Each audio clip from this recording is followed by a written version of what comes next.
I'm going to start out with the worst series I think I've ever read in my life, adult and otherwise. I'm on the last book right now. I think there's 7 in the series, and I have read them all. That does not mean that they're good.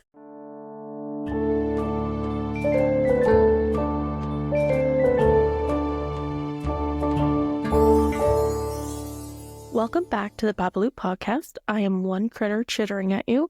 My name is Katie, and normally there's another person here, but Lydia is on a super secret adventure mission that I was not allowed to know about. So maybe we can learn more about that next week. So you're stuck with me. My hopes and dreams for today's podcast episode is that I get to ramble on about my special interest, which is romantasy books at this current juncture. So, which I feel like is, I definitely jumped on a trend. I jumped on the romantasy train when I was listening to Brittany Broski in her podcast. She got so into the Sarah J. Maas series, all of her series. I couldn't help but to also be interested in seeing, in reading what made her so passionate. If anyone else can relate to that, let me know. I know we have one mystery subscriber, and hi, hello, welcome. It is so interesting to have one stranger in the world who has clicked subscribe on our YouTube channel. So thank you. This podcast was really created between Lydia and I as a creative juncture. So we talk all the time anyway. We thought, why not do something creative, which we always have done together growing up. So here we are. We're doing the damn thing. Everybody has a podcast. But it was a lot more fun than I imagined it would be. Being on the internet is terrifying. Like the idea of that for me, I'm not an online person. I don't post online. I don't have social media right now, but I never posted on my social medias when I did have it. And like being a public facing person or having my face on the internet is not something I'm comfortable with.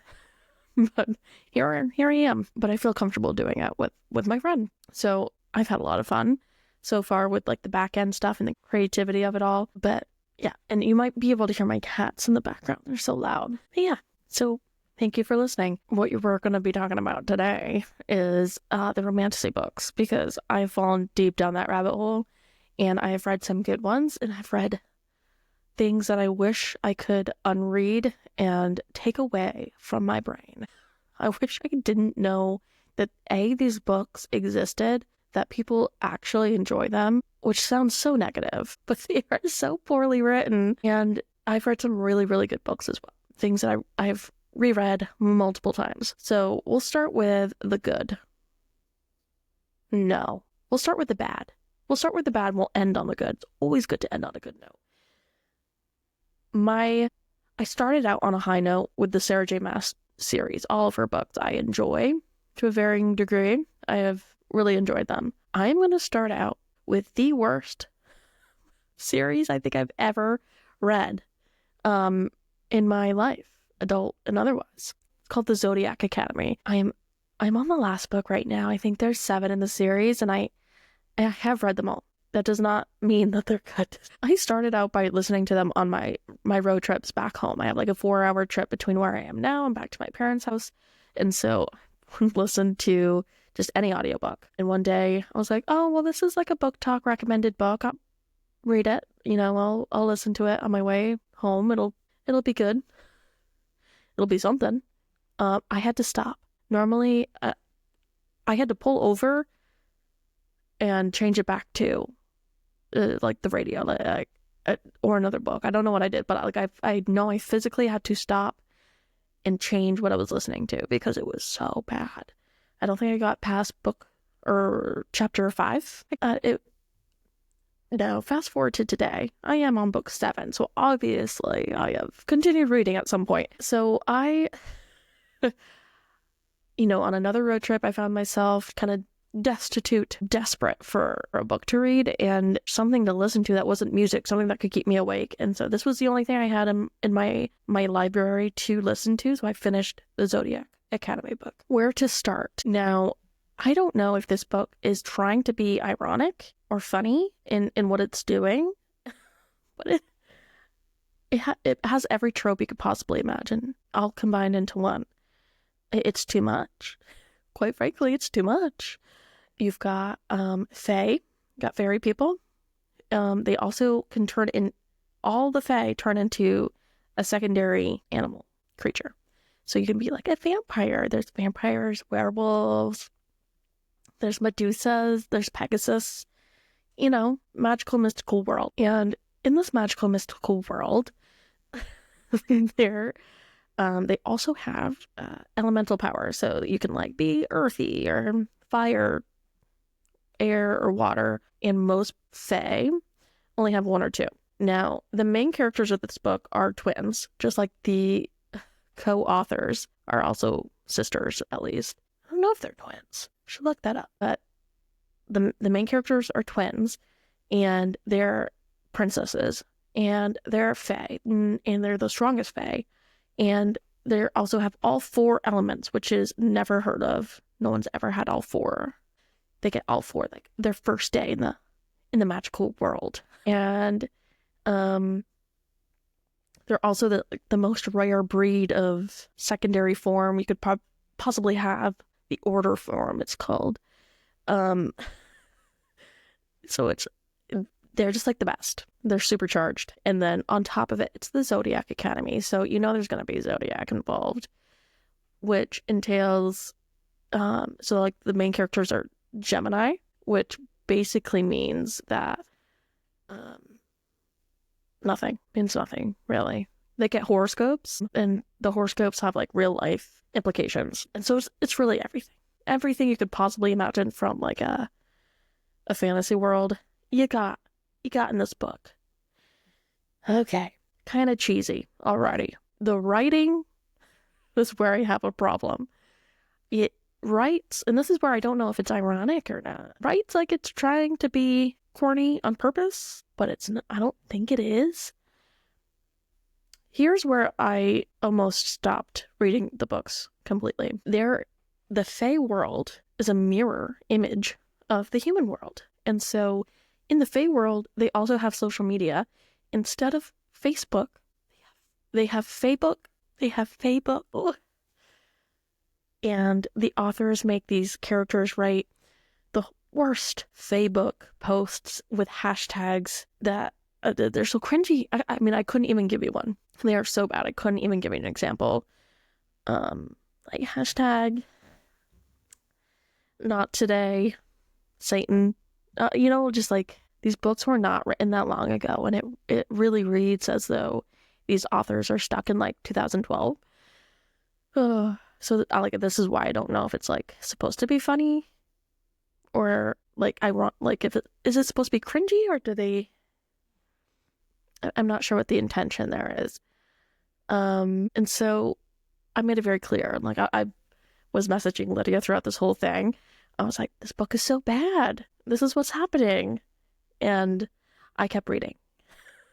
Like every time I'd stop, I'd be like, all right, I finished this book. I'm going to go on to a different series. Be like, yeah, I might as well just, I'm going back home. I'll put the next one on. I know it's going to last me the road trip, and it'll be something to keep me awake. So yeah. So now we're on the last book. And I think I've just become desensitized to the content of this book and the poor writing of it.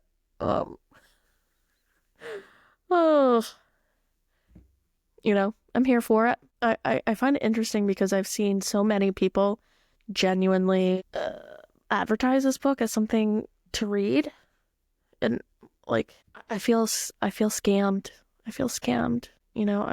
I read this book because of BookTok, and there were so many people saying that it was a good book. So many adults saying this is a great book on the same level of Sarah J. Maas. And let me tell you right now, that is incorrect. If you're thinking about it, I mean, if that's your thing, go for it. If you want like a long series, know what you're getting into, which is not a quality. It's not quality by any means. It's basically written as though they're in high school, but everyone's 18 and they're in college. But nobody acts as though they're in college. everyone acts as though they're just high school age hooligans. So, and I think what really gets me in the first few books, what really made me mad and was actually probably the reason I kept reading, was to see if they would resolve the issue, is that the female characters, which are the main characters, were getting bullied, harassed by like the 4 hot guys in the story. And every time they'd be like, oh my gosh, I'm about to die because they're being mean to me, they'd also be like, but his dimples, his abs, oh my god. I'm like, are we having them fall in love with people who are like being physically abusive to them? I am uncomfortable. I am very uncomfortable with this whole concept. And I'm like, these women who are writing this book better fix it. And so I kept reading. They addressed it. I don't really know what their idea, like, I don't understand the vision. I will conclude the series and recommend nobody read it because it's really bad. So far I have not seen enough resolution, but that's fine. On to more positive book talk reviews.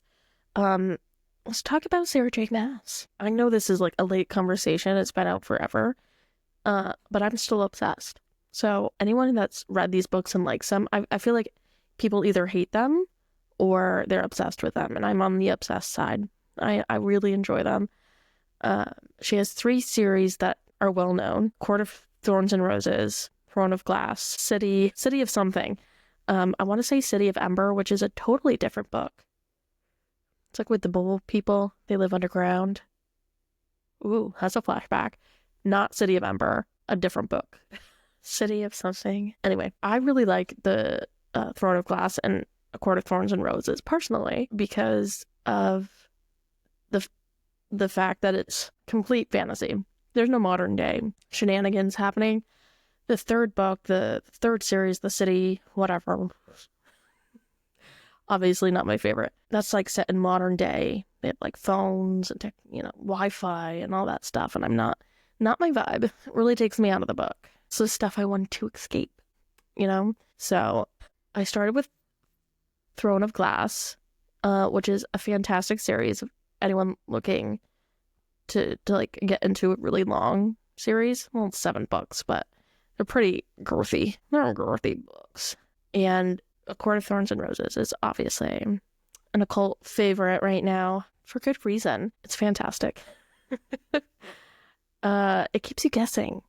And I think what people get really tripped up on A Court of Thorns and Roses is that the first book can be slow, but it's important. And I made Lydia a whole PowerPoint to prove this to her because, as said in previous episodes, she is not only cheated her way through the first and second book, she has spark noted the first and second book of the series, and that she hasn't even finished the second book. She just read it on Spark Notes, like read what happened, and is trying to tell me it's bad. I made her a whole PowerPoint this past Halloween with, I dressed up. I brought her an elf costume, a fairy costume, and I tried to convince her to continue reading these books. It didn't work. That same night, she Spark Noted probably the rest of the series, if I'm going to be honest, but at least the second book. If she did Spark Note the rest of the series, she is too scared to tell me. But I would bet money on it. It broke my heart. But okay, let's get down to it.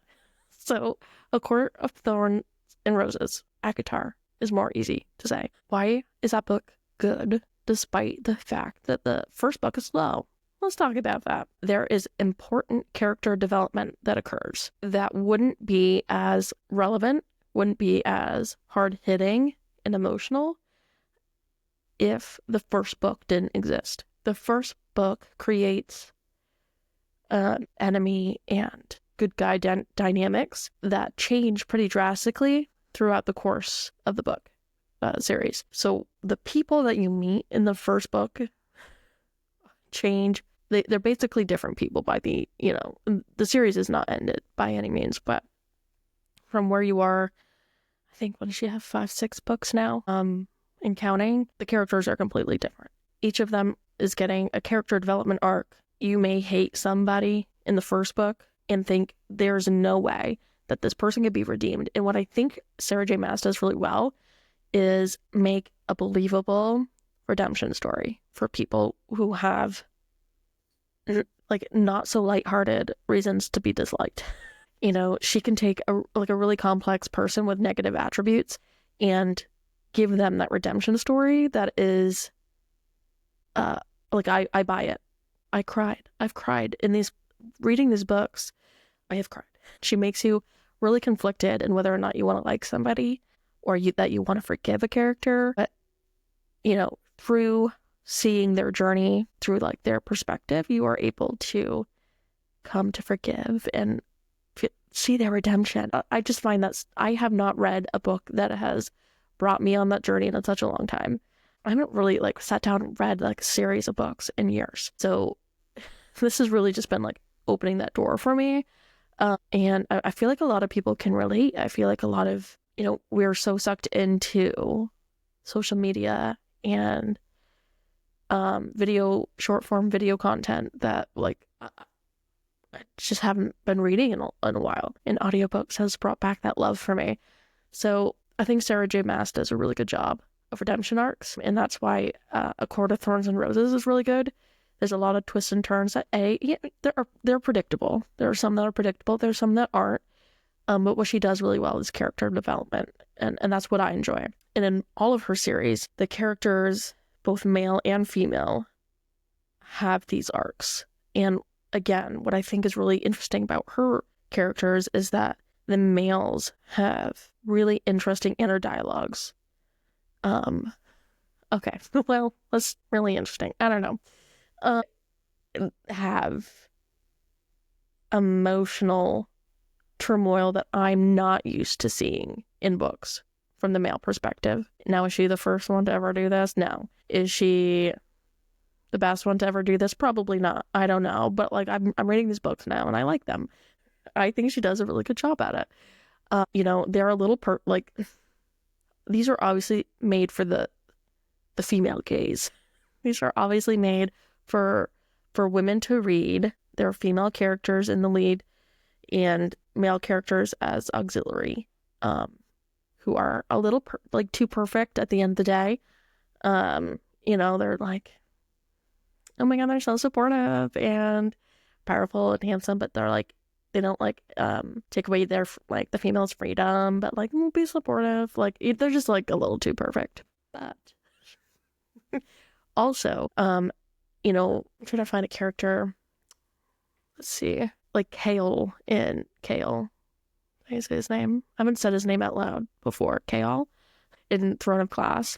Like his inner dialogue is really interesting because he's so selfish, and I didn't like him, and I still don't really like him. He's not my favorite. He went through a really important arc, and that's all I'll say. So not to spoil for anybody, to make him more manageable for my brain.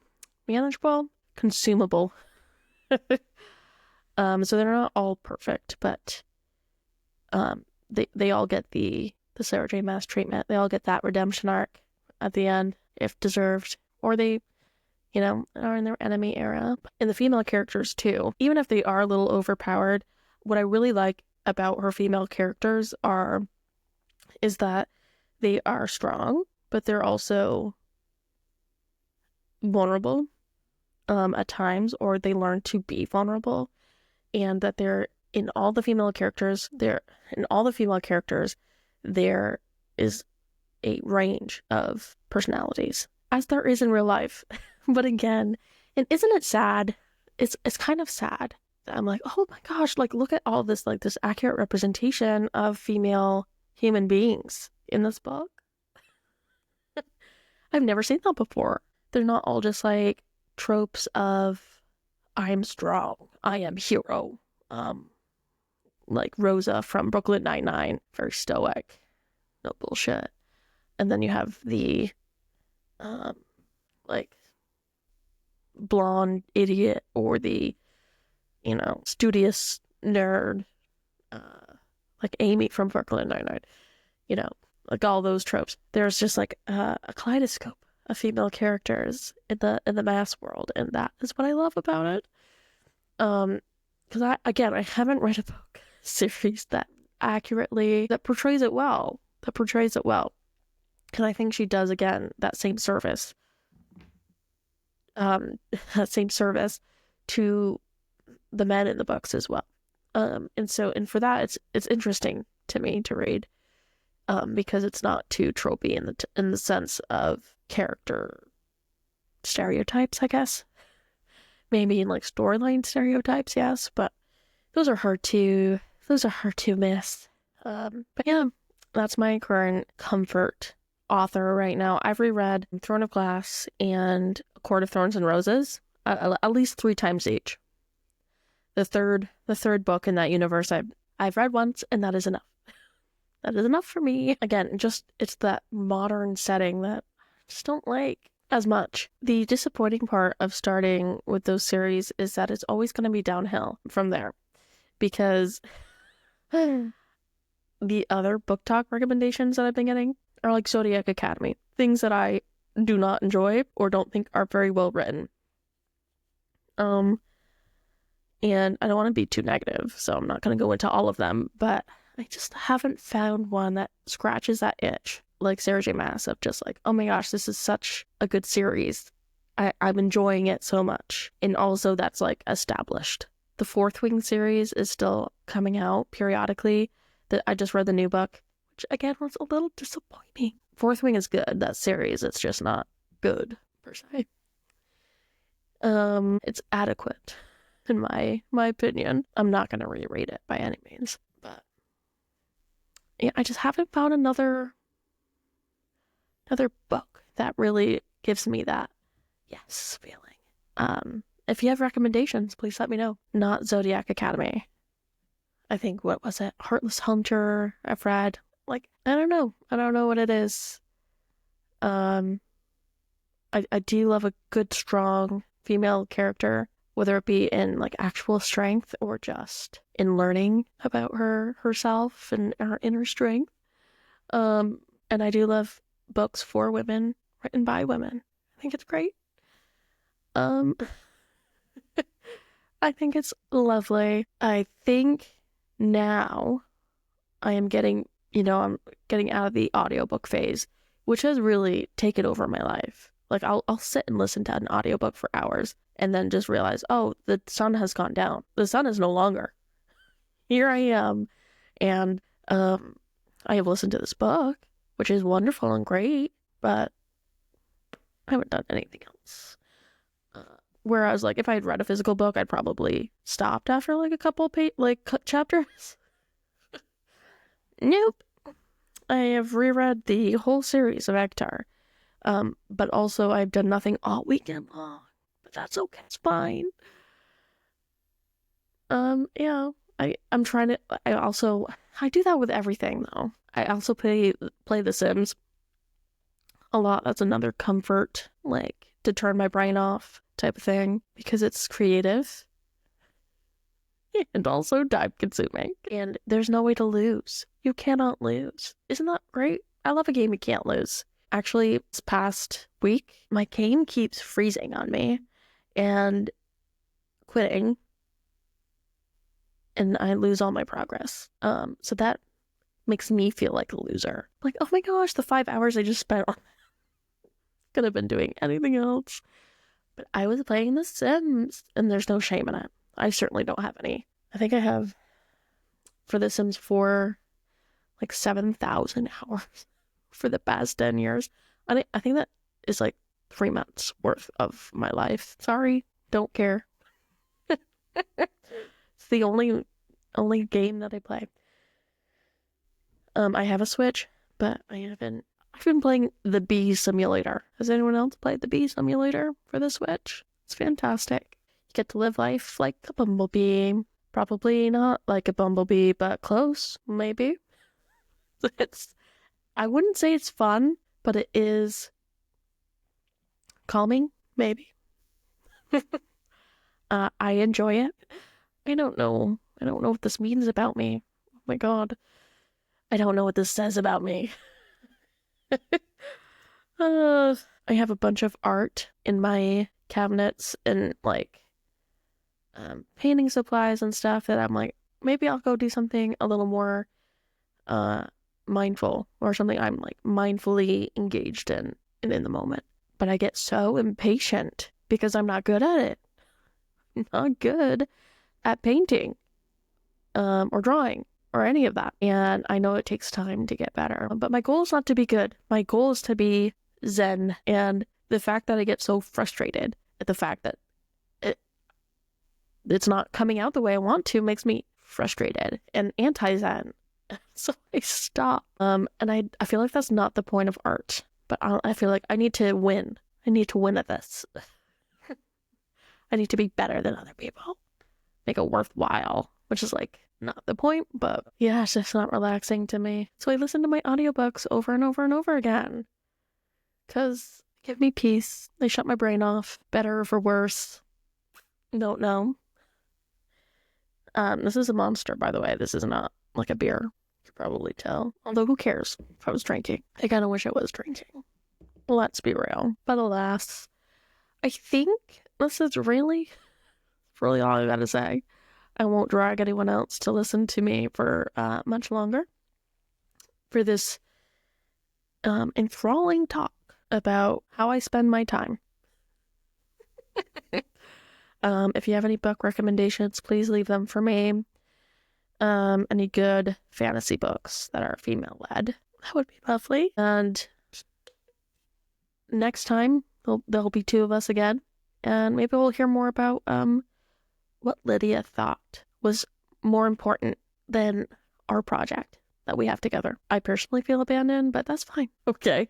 Thank you for listening. If anyone even spent 5 seconds, thanks. Appreciate you. And we'll see you next time. Bye.